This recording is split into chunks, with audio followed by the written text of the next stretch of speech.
સ્વામિનારાયણ ભગવાનના ચરણોથી અંકિત પરમ પવિત્ર ભૂમિ સુપ્રસિદ્ધ વડતાલ સ્વામિનારાયણ મંદિરના દિવ્ય પવિત્ર સભામંડપમાં Gujarat natural farming science university દ્વારા આયોજિત ફાર્મરના પ્રોડ્યુસર ઓર્ગેનાઇઝેશનને ફોલો કરતા સૌ ખેડૂત મિત્રોના આજના જાગૃતિના પ્રસંગે આ સભામાં બિરાજતા દિવ્ય સ્વરૂપે દર્શન આપતા શ્રીજી મહારાજ,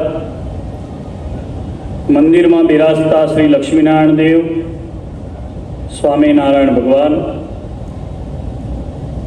આ સભામાં ઉપસ્થિત અમારી વડતાલ સંસ્થાના ચેરમેન પૂજ્ય ડૉક્ટર સંત Vallabhdasji Swami, Gujarat natural farming science university Halol એના કુલપતિ શ્રી ટીમ્બડિયા સાહેબ,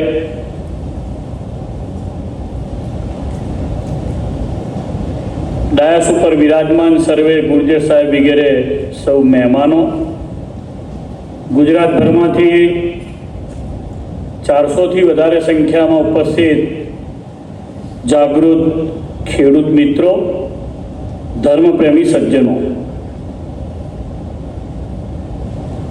સ્વામિનારાયણ ભગવાનના પરમ પવિત્ર વડતાલ ધામમાં ઘણા મહેમાનો પ્રથમવાર આવ્યા હશે. આ ધામ સ્વામિનારાયણ ભગવાનનું અતિ વહાલું ગામ છે.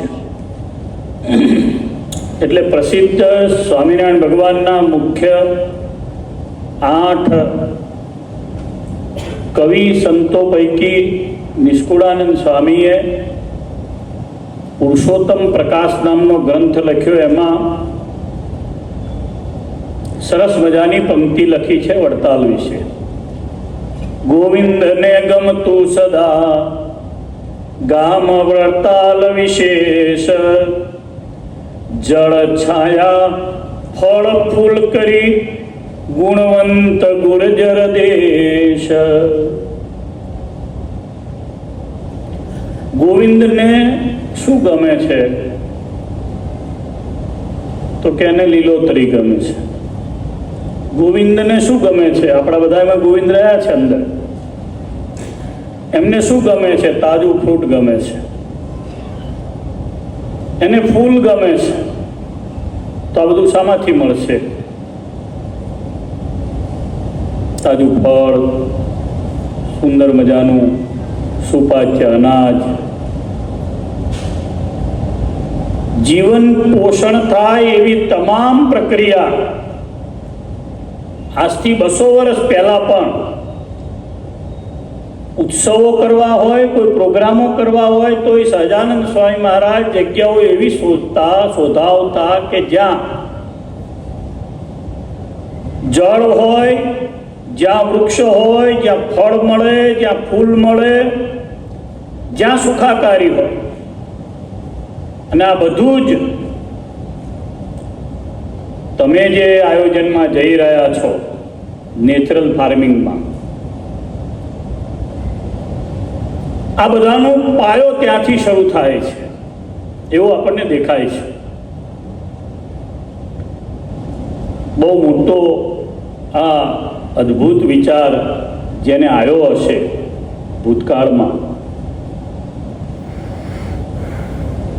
આ 21મી સદી ચાલુ થઈ, આવા મનુષ્ય જ એક એવું સામાજિક પ્રાણી છે જે જરા હટકે વિચાર કરી શકે.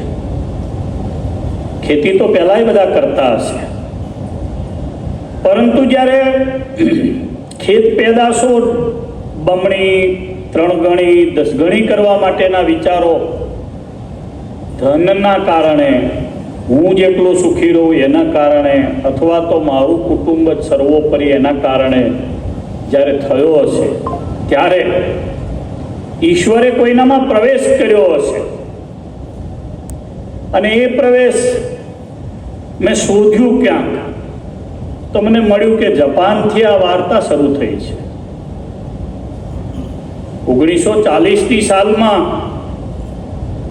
કોઈ જાપાનના વૈજ્ઞાનિક હતા, અને એ પણ બધું ખેત પેદાશોની અંદર અપ્રાકૃતિક વપરાતા રાસાયણિક પ્રક્રિયાઓથી બનેલા જેટલા પણ ખાતરો હતા એ બધાનો ભય પામી ગયા. ત્યારે એમણે એક નવો વિચાર આપ્યો, જેના તરફ તમે, અમારી વડતાલ સંસ્થા જેવી ઘણી બધી સંસ્થાઓ, ગુજરાતમાં તો છે, બહુ મોડો આ વિચાર આવ્યો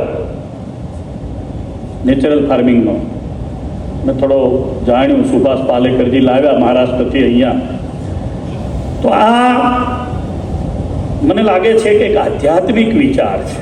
પ્રકૃતિની જાળવણી કરવી, એમાં કોઈ પણ પ્રકારનું ફળ, કોઈ પણ પ્રકારનું ધાન, એ પછી ચણા હોય, જુવાર હોય, નાના માણસને ઉપયોગી થતી ડુંગળી હોય, બટાકા હોય, ઘઉં હોય, તો એને જીવામૃતથી, પૂજ્ય સ્વામીએ કહ્યું, સંતદાસજીએ કીધું એમ, ગાયની વિવિધ ઉપયોગિતાઓથી, પંચગવ્યથી કઈ રીતે આપણે એને વધારે સારી રીતે મજબૂત બનાવી શકીએ, એનો અદ્ભુત વિચાર કરવા માટેનું આ ગુજરાતની અંદર મને લાગે છે કે આ બહુ મોટું વિઝનરી કામ શરૂ થયું છે. આજનો બહુ પવિત્ર દિવસ છે. વડતાલ જેવા આધ્યાત્મિક ધામમાં તમે શુભ વિચારો લેવા માટે એકત્રિત થયા છો, ત્યારે ભગવાન સ્વામિનારાયણનો આજે 195મો નિર્વાણ દિવસ છે. સ્વામિનારાયણ ભગવાન બરાબર આટલા જ વાગે, 12 વાગ્યાની આસપાસ, મધ્યાહ્ને આ ભૌતિક શરીર છોડી અને ગઢડાથી સ્વધામ ગમન કર્યું હતું, અક્ષરધામમાં પધાર્યા હતા. જેઠ સુધી દસમ છે. અમારા સૌ માટે, ખાસ કરીને સ્વામિનારાયણ ભગવાન છે એના જે સંપ્રદાયના આશ્રિતો છે એના માટેનો આજનો અગત્યનો દિવસ છે, અતિ ધાર્મિક દિવસ છે. ભગવાન સ્વામિનારાયણે જે દારૂ, માંસ, ચોરી, અવેરી વગેરે જે નિયમો આપી અને સત્સંગીઓનું જે ઘડતર કર્યું, એમણે ગુજરાતની અંદર 25 વર્ષના એમના કાર્યકાળ દરમિયાન બહુ શોર્ટ ટાઈમમાં વડતાલ જેવા મહામંદિરો 1.5 વર્ષની અંદર તૈયાર કર્યા. અમદાવાદ, વડતાલ, ગઢડા, જુનાગઢ, ભુજ વગેરે સ્થાનોમાં. અને વિશેષ એમણે વડતાલ જેવા સ્થાનમાં જીવન જીવવાની સંજીવની શિક્ષાપત્રી આપી. એને આ અત્યારે 200મું વર્ષ ચાલી રહ્યું છે. આજનો દિવસ સ્વામિનારાયણ ભગવાનના અંતર ધ્યાન તિથિનો દિવસ છે. એટલે અમારા સૌ માટે, અને તમે વડતાલની ભૂમિમાં શ્વાસ ઉચ્છ્વાસ કરી રહ્યા છો, ત્યારે તમારા બધા માટે એનર્જીને આપનારો દિવસ છે. તમે અહીંયા પ્રસાદ લેવાના છો, તમે અહીંયાની હવા પાણી લેવાના છો, એટલે તમારા સૌના જીવનમાં પણ બધાના જીવનું ભલું થાય એવું ખેડૂત તરીકેનું જીવન બને, એવી સ્વામિનારાયણ ભગવાન તમારા સૌ ઉપર કૃપા કરે એવી પ્રાર્થના કરું છું. એનાથી આગળ, આજથી લાખો વર્ષ પહેલા આજનો દિવસ એટલે ગંગા દશેરાનો દિવસ છે. ગંગા દશેરા બહુ પુણ્યશાળી દિવસ છે. ખાસ કરીને ગંગાજીનો જે 2500થી વધારે કિલોમીટરનો જે પ્રવાસ છે, હિમાલયથી નીકળી અને બંગાળના ઉપસાગરને મળ્યા ત્યાં સુધીનો જે પ્રવાસ છે, એ કેટલા બધા એને એક નવું જીવન આપનારો પ્રવાસ છે. ગંગાજીનો કેટલા બધાનું કલ્યાણ કરનારો પ્રવાસ છે. જે દિવસે ગંગાજીએ અવતરણ કર્યું ત્યારે ગંગા દશેરા, શાસ્ત્રમાં ક્રોધથી મુક્તિ, અનિતિથી મુક્તિ, માયાના જે આવરણો છે એનાથી મુક્તિ,